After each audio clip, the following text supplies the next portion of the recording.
भक्त रक्षक भगवान की जय। ओम नमो भगवते श्री नरसिंहाय नमः। श्री नरसिंह पुराण अध्याय 3 ब्रह्मा जी द्वारा लोक रचना और 9 प्रकार की सृष्टियों का वर्णन। आप और मैं पूर्व में श्री नरसिंह पुराण के 2 अध्यायों का श्रवण कर चुके हैं। ये तृतीय अध्याय है जिसमें ब्रह्मा जी ने लोक रचना के विषय में विस्तृत विवेचन बतलाया है। सूत जी बोले, महाभाग, नैमित्तिक प्रलय काल में सोए हुए भगवान नारायण की नाभि में एक महान कमल उत्पन्न हुआ। उसी से वेद वेदांगों के पारगामी ब्रह्मा जी का प्रादुर्भाव हुआ। तब उनसे भगवान नारायण ने कहा, महामते, तुम प्रजा की सृष्टि करो। और ये कहकर वे अंतर्ध्यान हो गए।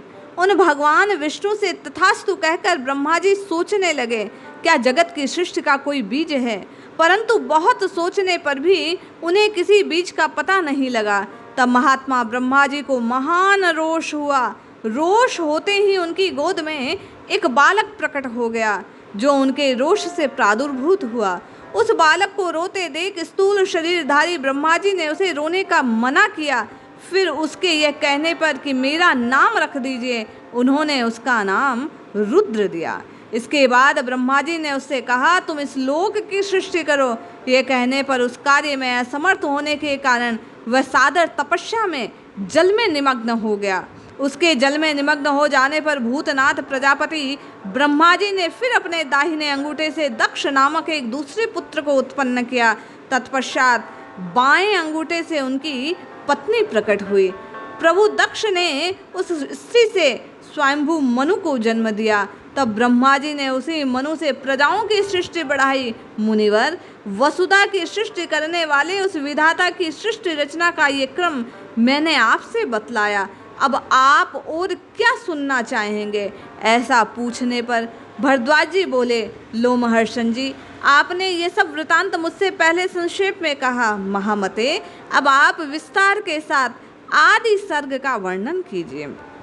सूत जी बोले, पिछले कल्प का अंत होने पर रात्रि में सोकर उठने के बाद सत्व गुण के उद्वेग से युक्त नारायण भगवान ब्रह्मा जी ने उस स्वयं संपूर्ण लोक को शून्यमय देखा।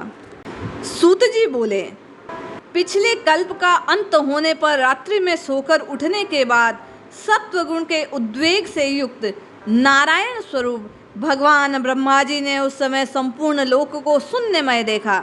वे ब्रह्म स्वरूपी भगवान नारायण सबसे परे हैं, अचिंत्य हैं, पूर्वजों के भी पूर्वज हैं, अनादि हैं, सबकी उत्पत्ति के कारण हैं। इस जगत की उत्पत्ति के कारणभूत उन ब्रह्म स्वरूप नारायण देव के विषय में पुराण वेता विद्वान ये श्लोक कहते हैं। जल भगवान नर पुरुषोत्तम से उत्पन्न हुए, इसलिए नार कहलाते हैं। नार की उनका प्रथम अयन अर्थात शयन स्थल है, इसीलिए भगवान नारायण कहे जाते हैं।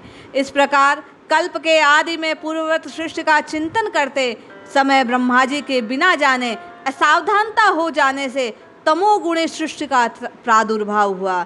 सूत जी कहते हैं, उस समय उन महात्मा से तम, मोह, महामोह, क्रोध, अभिनिवेश नामक 5 पर्वा अविद्या उत्पन्न हुई।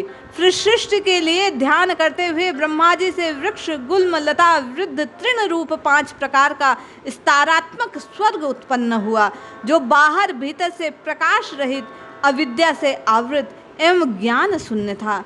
सर्ग सिद्धि के ज्ञाता विद्वान इसे मुख्य सर्ग कहते हैं, क्योंकि अचल वस्तुओं को मुख्य कहा गया है। फिर सृष्टि के लिए ध्यान करने पर उन ब्रह्मा जी से त्रियक स्रोत नामक सृष्टि हुई। तिरछा चलने के कारण उनकी संज्ञा त्रियक है। उससे उत्पन्न हुआ सर्ग त्रियक योनि कहलाता है। वे विख्यात पशु आदि जो कुमार्ग से चलने वाले हैं त्रियक योनि कहलाते हैं। चतुर्मुख ब्रह्मा जी ने उस त्रियक श्रोता स्वर्ग को पुरुषार्थ का असाधक मानकर जब पुनः सृष्टि के लिए चिंतन किया, तब उनसे तृतीय ऊर्ध्व श्रोता नामक सर्ग हुआ। यह सत्व गुण से युक्त था। यही देव सर्ग है। तब भगवान ने प्रसन्न होकर पुनः अन्य सृष्टि के लिए चिंतन किया। तदनंतर सर्ग की वृद्धि के विषय में चिंतन करते हुए उन प्रजापति ने अर्वाक श्रोता नामक सर्ग की उत्पत्ति की। सूत जी कहते हैं, इसी के अंतर्गत मनुष्य है जो पुरुषार्थ के साधक माने गए हैं। इनमें प्रकाश सत्व गुण है और रज इन दो गुणों की अधिकता है। तमोगुण भी इनमें पाया जाता है, इसीलिए यह अधिकतर दुखी और अत्यंत क्रियाशील होते हैं। मुनिश्रेष्ठ, इन बहुत से सर्गों का मैंने आपसे वर्णन किया। इनमें महतत्व तो पहला सर्ग कहा गया है, दूसरा सर्ग तन्मात्राओं का है। सूत जी कहते हैं, तीसरा वैकारिक सर्ग है जो इंद्रिय संबंधी कहलाता है। चौथा मुख्य सर्ग है। स्थावर, वृक्ष, तृण, लता आदि ही मुख्य सर्ग कहे गए हैं। त्रियक श्रोता नामक जो पांचवा सर्ग कहा गया वह त्रियक योनि कहलाता है। इसके बाद छठा ऊर्ध्व श्रोताओं का स्वर्ग है, इसे देव सर्ग कहा जाता है। फिर सातवां अवक्त श्रोताओं का सर्ग है, उसे मानव सर्ग कहते हैं। सूत जी बतलाते हैं, आठवां अनुग्रह सर्ग है जिससे सात्विक कहा गया है। नवा रुद्र सर्ग है। ये ही 9 सर्ग प्रजापति से उत्पन्न हुए। इनमें पहले के 3 प्राकृत सर्ग कहे गए, उसके बाद वाले 5 वैकृत सर्ग हैं और नवा जो कुमार सर्ग है वह प्राकृत और वैकृत भी है। इस प्रकार सृष्टि रचना में प्रवृत्त हुए ब्रह्मा जी से उत्पन्न हुए जो जगत की उत्पत्ति के मूल कारण प्राकृत और वैकृत सर्ग हैं, उनका मैंने वर्णन किया। इस प्रकार श्री सूत जी ने उन सभी मुनियों को श्री नरसिंह पुराण का सृष्टि रचना प्रकारों नाम का ये 3य अध्याय श्रवण करवाया। जय श्री हरि।